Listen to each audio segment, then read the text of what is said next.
Cool, cool. Hi, everyone. Welcome to another episode of Boss in Business. Hi, I'm Nadine from Ace Entrepreneurs, and we've got a really cool, exciting guest today. We've got Dylan Fleming. He is a music journalist and a media personality. So, hi, Dylan. How you doing? Hi, Nadine. Thank you so much for having me. I'm doing fine. Amazing, amazing. We were just talking. I had to start because we were just talking about how we met. So I thought it was only 4 years, but it was 5 years ago, right? That New Year's party, I think it was when it 20, turned 2016. yeah, 2016. That Dylan is from the other side. We met in LA, a party in South Central for New Year's. When I play back what I was doing, like I just jumped out of a cab in the middle of South Central waiting for my friends for like a warehouse party. That's a bit Yeah, crazy. the Two Dope Boys warehouse party. That was a cool New Year's, and we met Yeah, that like was a later vibe. in that night, so that was good. So why don't you tell us all about like what are you doing? What's happening with you? Tell All right. us. So for the past 5 years, I've ran a music blog and podcast called Palm, prettyawesomelitmusic.com. And ever since right before I graduated from Hampton University in 2015, I've been working on building it into a media company. So a lot of what I do is video content based, but still at the end of the day, there's still a lot of blogging with it, um, like reviews, just a lot of commentary on today's music, particularly hip hop, indie, alternative, R&B, like kind of dabble in other genres too, but mainly like what stems from those four. Well, I know you from your personal account, but Right. what's your main music account so everyone can find All right. you? It's underscore PA.LM. What up, Palm Tree? So lately, y'all may have noticed that I've been on, a heavy G-Funk kick. Wait a minute. When am I never not on G-Funk? Bro, I'm from the West. Come on now. But anyway, lately I've been banging a lot of G-Funk, but not necessarily just from LA, Compton, Watts, South Central, Long Beach, the places that it's homegrown from, but from a lot of regions all over California and all across the globe for real. I really want to hip you to a group today that's caught my attention. I'm talking about Slump Boys out of Oxnard, California. That sound just takes me back. It's just some ride around, smoke, in the whip too, just some West Coast shit all day. Really, I haven't heard many Samoan rappers outside of the Booyah tribe. Keep it real with you. Flump Boys, they're from Oxnard. They're Crip. They're Sons of Samoa. As you can see, they're rocking the Seattle Mariners gear, representing their hood. But really, I think what makes these guys dope is because with me, I love to hear multiple artists on a track. I just love groups, and a good group is rare. Yeah, if you want to check it out, get hip to some new cool music, please, I welcome you. And if you make music or somebody makes music and you think, they'll be awesome for the platform, please submit. I'm open to everybody, and I welcome everybody with open arms. Your videos are very funny. Thank you. Yeah. I was watching some of them last night, like some of the new ones, and it was a bit late, but I was like laughing out loud. Some of your like comments are really funny. Yeah, I act a fool. Like, I don't hold anything back. I used to, because, when you're applying for jobs and stuff, Yeah. you're a little more reserved because, you never know who might be reading. And I know for a fact, like in the past, like I'm not bragging about this, and it's just like me being young and stupid, but like I know for a fact in the past, like behavior on social media has cost me like employment opportunities. But Oh wow. I whatever keep rolling. But Palm Tree, happy Sunday, happy November 1st. It's time for that face palm of the day. So, Travis Scott deleted his Instagram because fans were roasting him over this costume. All I gotta say is, trash can! Y'all already know my opinions of Travis Scott have never been too high, but bro, come on. You're looking like if Batman worked for UPS. done stand-up comedy like all my life. When I was like a little kid, I did talent shows, and then the first time I performed in a club was at age 14. So yeah, like on and off pretty much all my life. I've written jokes and performed live in front of people. There's a class in LA taught by my mentor. Her name's Bobby Oliver. It's a stand-up class where she's like a professional comedian um, with comedy albums and specials on TV, but it's like a 6-week program. And then at the end, she puts you in a grad show. So I performed in her class and in her grad shows many times over the years. So like I've always, had that like humor aspect. Even when I'm writing blog posts about music artists, I always try to throw in the humor aspect of it because I just love entertaining people. I hear you. I hear you.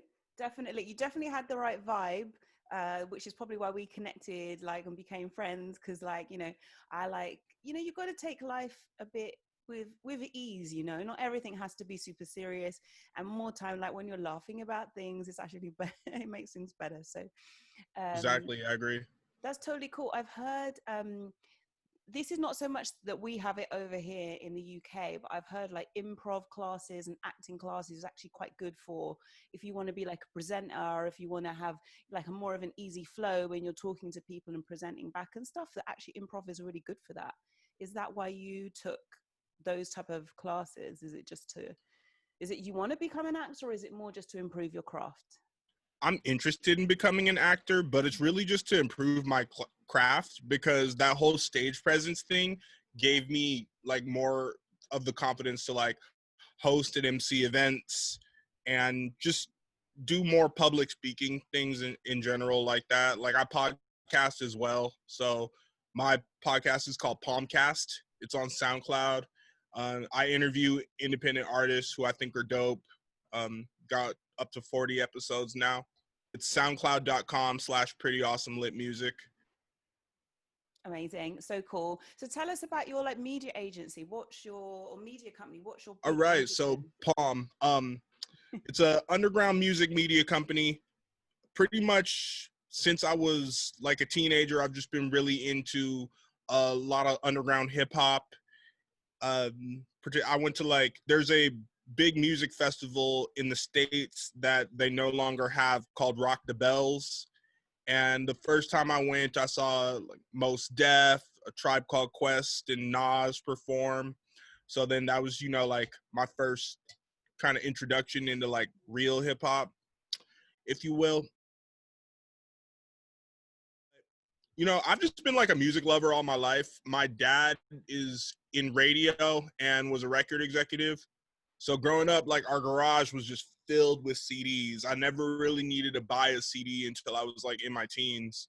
Like, when big stuff would be like popping, like the 50 Cent albums, Get Rich or Die Trying, and then the Massacre, like those were already in my garage. So it was just like that. And just from him to like get me into old school music and me playing like whatever I was into at the time as I got older, he's like, you're pretty good. You have pretty good taste. Like, why don't you start writing for my site? He runs to this day a music publication called The Urban Buzz that goes out to people in music industry like your A&Rs, record execs, radio folks, etc. So in my sophomore year of college, I started writing for his site. And then after like about 2 years, I started Palm just because I was, writing for his site, and that was all fine, but I was only putting like my clips from stand up Yeah. on my Instagram. So I was like, I'm a pretty good music blogger. Why don't I try doing it this way? Like, and at the time that was like pretty unique because back then, this is like 2015. Most of what people put on Instagram was like selfies and food and maybe like early beginnings of memes. And then so what made you actually go and do something different? If everyone was doing food and memes and pictures of themselves, what made you think, okay, I'm going to do something different? It was just the music, like just showing what my tastes were. At the time, I was going to Hampton, and I was writing for the Hampton Script, the college newspaper. Okay. So they had me, I was writing for the arts and entertainment section. So I was already like interviewing a couple musicians and like visual artists on campus. So I kind of noticed this vibe where I was getting cool with more people who like rapped and produced on campus. So I thought like, you know, it would be kind of cool if like I had this like little platform that like my friends could like, you know, have see their music posted on. And at first, like Palm had already been started, but then I had this. Our school's motto was "Home by the Sea," so then I called it "MCs by the Sea," which was like a subcategory of Palm, like a column, if you will. Um, but yeah, it was kind of through that, like knowing people around who made music, and then at the same time, I was like getting familiar with more people in the underground scene, just like from the internet, and voila. You just went for it. Because that's it, like this show I guess is all about talking to entrepreneurs, and like everyone's got a different way. Sometimes people think, okay, that no one's doing that on this particular platform, so I don't know where I'm going to put my content. But actually you can change it. You can be the first one. There's no problem with changing what people are used to seeing on a different platform, or even creating your own style of what everyone else is doing. So it's good to hear like that. Just because you didn't see it, that didn't stop you. You were like, actually, you know what, I feel like I've got something to show and I'm going to just put it on here anyway. That's cool that you saw that. Yeah, that's it. I feel like I've got something to show, and that's kind of what it all comes down to. Because, like, believe me, I've had like my challenges in this industry, and I'm still learning, like literally every single day, still learning. But it's just, you know, there's a certain craft to what I do. There's a certain finesse that's a little deeper than the music, and it's a little deeper than just the writing, because there's the visual component as well. Mm-hmm. And just me being a big aesthetics guy, like I try to merge the two. So basically I just want to have like the bomb like digital music magazine, if you will. So what did you study in So uni? I studied broadcast journalism. Okay. And what was that course consisting of exactly? Let me think, because this was a while ago. But I'm Oh, not but trying you're to show. still really young. What are you talking about? Yeah, I'll be 28 in October. I guess I am still fairly Yes. young. Um, okay, so there were classes like broadcast news production and media research, intro to media. You take that as a freshman. And then, but I also, I minored in film, which was I forget the word for it, but it's a program basically where you take different courses in different studies. So like there's courses in that fall under English, which are like film criticism and screenwriting. So you take those two, then African American music, and then audio engineering. So all of these different courses kind of roll into one which area of emphasis, which is cinema studies. Okay. Okay, cool. And from that, is there like, what was the thing that you think is the most valuable? Because sometimes we go to like uni and then we learn all this theory, and not we don't always put it into practice. So do you what's the biggest parts that you took from that course that you're applying to what you're doing? Okay. Academically, Mm-hmm. to be real with you, it was the whole experience, but there were the things that, first of all, I went to college for the experience. Not the academic part is like, yeah, that's what you do there, but it's really the whole experience, because I grew up in, you know, Southern California, LA County, and you know, it's easy breezy, just we're just chilling, living the life. Lot of diversity, but I went to high school and grade school with a lot of white people, and I wanted to get to know my culture more, so that's why I went to an HBCU. And to answer your question, what that experience was lovely and amazing, but course wise, I would say a combination of them Yeah. taught me how to do what I know now, but definitely that broadcast news production class for sure. Um, Oh, and news writing and reporting, definitely that one. Shout out to my professor, April Woodard from Inside Edition. Nice shout out. Yeah, I was asking that because a lot of people I talk to, when I ask them what was the best thing about uni, most people say it's experience, and I feel the same as well. Like, okay, I learned about marketing and stuff, and that was cool, but a lot of the stuff I did, like when I was actually working, was quite different to like what I was learning in uni. The best thing was, and I have a similar upbringing to you, that I was like, the area I grew up in wasn't diverse and stuff. Unfortunately, they don't have like Black studies in our university, so but the best thing was like experience, mixing with people, learning how to be with different cultures and like all that kind of stuff. So that was really cool. And you talked a little bit about Yeah. your like childhood and how you grew up, and yeah, it's always interesting to hear, like, and I think I know the answer to this already, did your parents have an influence in you becoming an entrepreneur? Absolutely, Yeah. definitely. Because my dad running his own business since 2001, and then my mom, being an art major, and then now these days she's an art teacher at my old elementary school. So I've always had like that artistic side, and I guess the entrepreneur side as well. And it's funny you say that, because in the beginning I didn't even realize what I was doing was entrepreneurship until when I met Van Jones. He used to speak at this gathering that a family friend would host. When I met Van Jones from CNN, and I told him about um, what my goal was, and he said, "Okay, so you want to get into like entrepreneurship?" And I say, "I guess that is entrepreneurship." I didn't even realize, like, because nowadays, like, you go on Instagram, everybody has a brand, and Yeah. everybody's like hustling a product, and it's like, I just, Palm was just my thing, and I didn't really realize that this is entrepreneurship. That's dope. That's nice, because it's almost like it was natural, and then someone just said, "Oh yeah, by the way, you're doing that," and you're like, "Oh yeah, that's cool." But Yeah. you are the baby. I mean, you are the baby of your parents, but you really are Yep. in the true sense. Like, your aesthetics and art and stuff, right? And then the other half is music. You're that in one Yeah. person.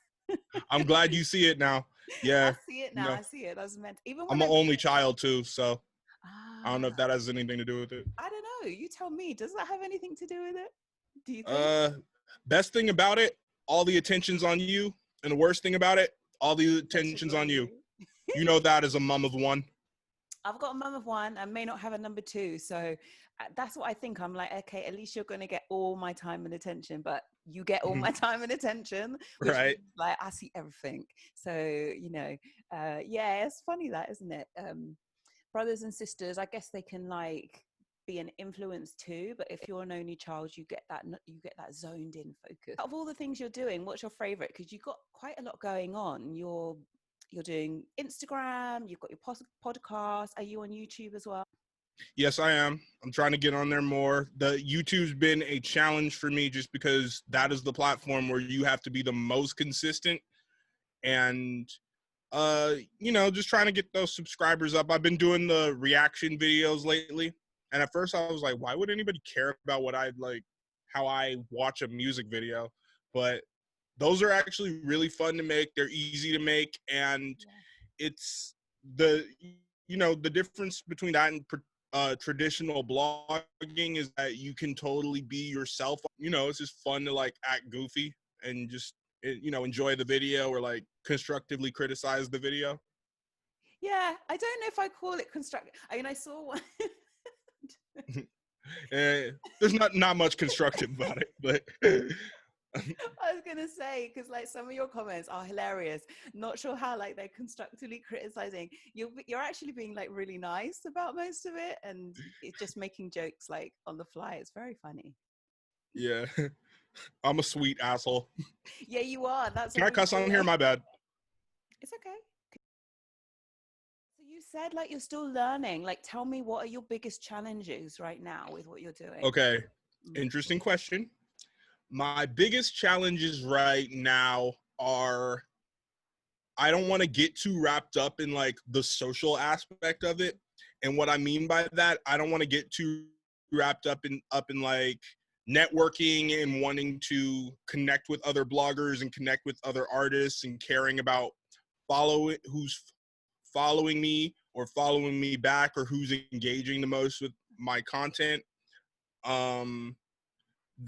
That's been a challenge. Sometimes not having like the numbers to prove like what to prove that like an interview with me would be like worthwhile. Although, you know what, it definitely is, because like whether, you know, you're getting plenty of views or not, you know, the fact that like I'm able to identify talent at like an early stage, and I've seen many artists like I've interviewed or blogged about before they got big like really take off, you know, that's what's saying something. Always a stickler for me is proofreading. Is that proofreading your own Yeah, work? proofreading my own work. You just want to Because figure I this out. have like the tendency to like, when I do stuff, I kind of like want to get it done. So sometimes I find myself rushing when I really shouldn't, because if you're putting something out for somebody else's eyes, you know, you should really look it over with your own. If I did like rap in high school, like when I'd put out like a song, I'd like bump it a ton for like one day and then be like, all right, completely done with it. Like I never want to hear this again. Which is like read my own stuff, but I don't know, it's not really for me to go back and read. It's for other people to discover, you know? Okay, that's interesting. So, are you talking about your written content? That's something that you do. Yeah, I'm talking about written content. Yeah. There's a trick, like if you can get your computer to read it for you, you know, like they read it out in that computer text to Yeah. speak. That's a good one. For like it doesn't take a lot of time, and you can like you get the computer to read it to you while you're doing something else if you want to like be quick, and then that's when you hear the bits that don't quite make sense, because it's always Yeah. like someone else is reading it. So that's a good trick, a tip to get your proofreading if you're that bothered about checking it. But you probably want to be, I think, if you want to Yeah. move into writing properly, right? To answer the question like altogether easily, the like biggest challenges is just like worrying about like what other people do and like how they're gonna like react to what I'm doing, or if my work's gonna get recognition. But you know, and now I've realized, you know, more and more people who I've never met in my life and only know through the internet or just met through doing this, like are there for me and supportive and, you know, showing love on every post, and like we really like read your stuff, and they can identify articles or reviews Absolutely. that, you know, stuck out to them, and that, you know, hearing those words of encouragement is like makes me still want to do this every day. I love that. And I've been on your page. I've seen the comments that people write, and they're all like 90. I don't think I read a bad one. All the comments are good. All the likes are good. And I totally get you. There's that cycle you can get into. Why haven't I got more followers today? I should have more followers. Like each week I'm putting out more content and stuff. But they say like this, it's the quality of followers, not the number of followers. I know the industry doesn't Yes. work like that, right? But if you Yeah. have like 6,000 people every day, they're reading your content, they're liking it, they're sharing it, etc. That's great. That's better than 50,000 that never say nothing. Right. I mean, you just got to put in the work more to get it. So, like, at one point, I kind of realized I was like telling more people, hey, I have a music blog, than like actually making content. Yeah. And I knew, like, okay, that's not the right ratio. So I just, if you do something, you got to do it. And, you know, I don't want to just be like one of these LA people out here spinning his wheels. Like, I do this, that, and the third. Because I don't know if were you visiting that time I met you, or you lived here at the time? I was planning to live. I was there doing like a project for, I think I was there like a month and a half doing like a photography project. So yeah. Okay. Mm. Yeah. So, you know, there's the stigma of how LA people are. And, you know, I just want to, if I'm working on something, I want to have evidence that it's, you know, a strong product, rather than like, you know, because everybody out here is going to basically tell you all this stuff that they've done and who they've done it with, and, you know, how they handed Dr. Dre a napkin one time. Yeah. So You There's know, a lot of name dropping going on. A lot of name yeah, dropping yeah, and a yeah. lot of That's kind of how we roll, but it's part of the culture out here as well. You know, when you're amongst the stars, how you that's how you talk. Do you feel like a lot of people just come and drop into where you live, like into LA, and just be like trying to make it, like trying to be a star? Like, is that a thing? Is that a real thing that's Try to make happening? it and try to be a star. Um, Not necessarily. It's interesting because from what I've observed, I gotta think about this honestly. This is a good question. There's people who are definitely come out here to pursue film, television, and music, and they are working. You know, they if you're trying to be an artist, okay, you're recording at home, and then you're booking studio time, and then you're booking the right features, and you're you know, getting with producers that you really want to work with. Okay, that and then you're shooting your videos at the hot locations. Like, okay, you're working, like Okay. you're Yeah. doing your thing. But you know, there's also a lot of like dumb stuff goes viral. A lot of like publicity stunts and things like that do happen. Hey, it's a who you know game. It's a who you know business, and it's like people only do business with who they know. So yeah, and you know it's a little different for me because I'm not a transplant, but the majority of the people who you'll encounter in this circle Yeah. are transplants. Yeah. Yeah. And that's why I asked you, because you're a native, right? And I guess like Yeah, I don't know, because it's weird. Because when I was there, I had some of my London friends come. I met people that lived there, like you. Actually, a lot of people I knew were people that were actually living there. But I didn't see so much of random people coming in. But I wouldn't notice them because I'm a technically a tourist, right, as well. So I wonder what it'd be right, like for someone that's actually from there, because they do say that like when you go to LA, like most people are not from LA. They just like, right. Well, yeah. it's a little different for me because I went to college out of state, so I Okay. think that gave me the good balance of like knowing what somewhere else that's completely different from LA and nothing like Southern California is like. And out there I met people from all around the world, so I was already used to coming into contact with people who were not Californians. Mm-hmm. So I like it, honestly. I like the fact that like, oh, where are you from? I was like, oh, I'm from Chicago, I'm from London, or I'm from Palestine. Like people can be from anywhere in the world, and I like that aspect of LA.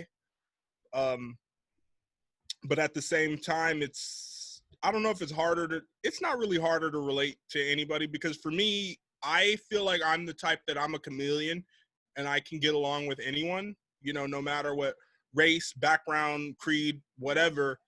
I can kind of like click with anybody. I agree. Because we clicked. Right. What's the top Mhm. three bits of advice that you would give them in order to get them started? Okay, whatever you do, stay consistent with it and keep up your work ethic. uh if you do not work, they will work you. What does that mean? It means that if people do not see you putting out your content, they'll want you to help with theirs. If for me, if I'm not writing or posting a video about an artist or reviewing a project, it's gonna be, check out my mixtape, bro. Which is, I Ooh. honestly, I welcome that, but at the same time, I've had battles in my mind where it's like, oh, people don't care about what I'm talking about, what I'm blogging or doing a video about. They just want their own stuff played. And this feels like teaching a class where all the students want to raise their hand at the same time. Hear you. That's Um, good advice. nevertheless, though, it's like a donut factory, and we just gotta keep, like keep the conveyor belt coming with stuff. I don't know. Does that answer it? It's one good piece. Consistency, I think definitely is one. That's a good piece of advice. How do you keep putting out content? How do you find the time to even do it and keep I just relevant? have the interesting thing about COVID is that prior to the shutdown, I was working for Netflix Rhythm and Flow So cool. as a casting assistant. So, which was like the perfect job for me. And I know we'll be back next year. I know in my heart. that it will return.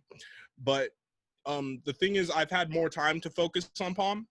So with that being said, I was able to like crank out a lot of music reviews and just crank out a lot more content. And then I started getting more orders for different services, more people submitting their music for review. So I said, hey, like, the silver lining in this was like more time to actually, run a media company fully functioning. I'm with you on that. I started ACE just before COVID. And could I have got to this level had I not been isolated as such? No, probably not. Yeah. It would have been a lot slower. There would have been a lot less coming out.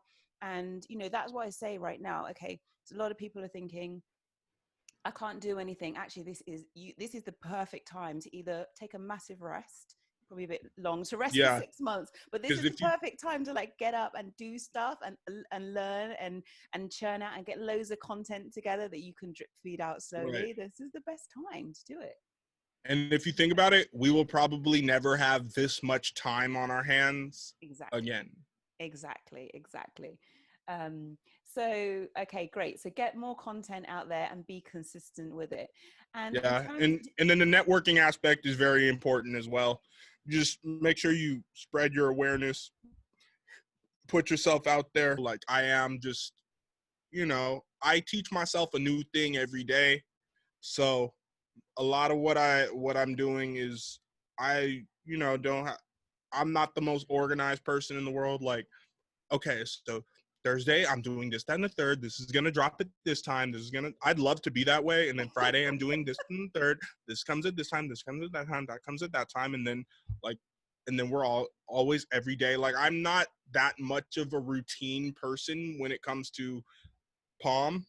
The beauty in doing your own thing is that whenever it's successful, that's on you, and whenever it fails or doesn't meet the margins, that's also on you.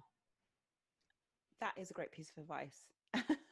That's a good piece of advice, because if you don't do it, ain't no one going to do it for you. This is your company. So you have to put the work in, and you have to display what you can do. Or like Dylan was saying, then you're going to end up just doing stuff for other people, which is just working for someone else again. So if you want to be an entrepreneur, be an actual entrepreneur. And for the record, I don't downplay working at all of any kind. Like throughout these 5 years, I've had like so many different jobs, like so many part-time jobs and so many like hustles. So, my line is always like, Bruce Wayne makes Batman. Like Batman doesn't make Batman. A guy named Lofty 305 taught me that, like you got like the regular you plants the seed for the greater goal. You know what I'm saying? I hear you. I like that. And I subscribe to that, because like I wouldn't be able to do all the things I could do had I not been working for the last like long time.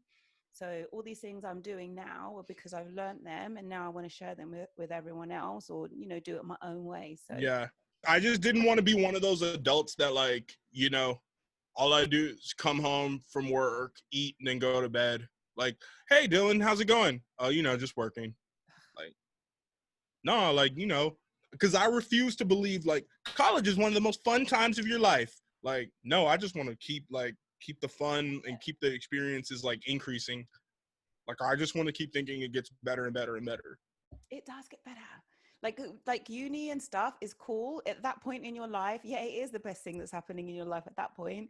And then it does get better. Like you get money, so you can do more stuff. Then you start to travel, you can go wider, like then you meet people. It's international. It is a growth thing. And if you're not growing, then maybe you have to question, are you okay with your life just being like mundane and being exactly the same every single day for the next 50 years?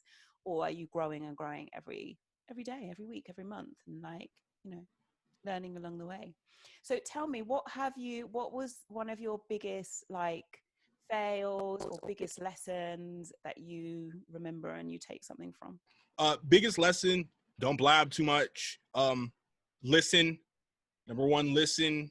Just and if you're in a situation or working on a team or for a company, like that comes first, and your personal goals or interests, don't even bring that to the table.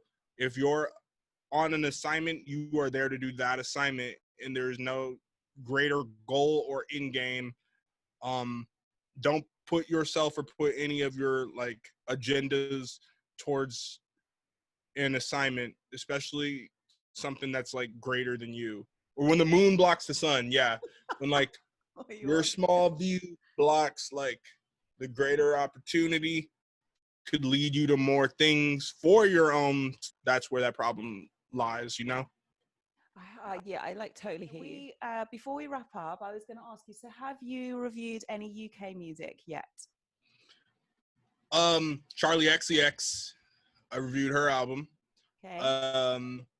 UK music, who Like else? Dave, like Stormzy, I've heard LMA. LMA, yeah, she's dope. I like that song Buddha. Oh wait. To answer your question, UK, yeah. So there's this girl named Shakaya from Bristol.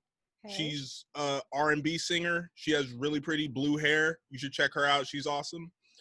And then I'll send you this song by this other girl named Saz.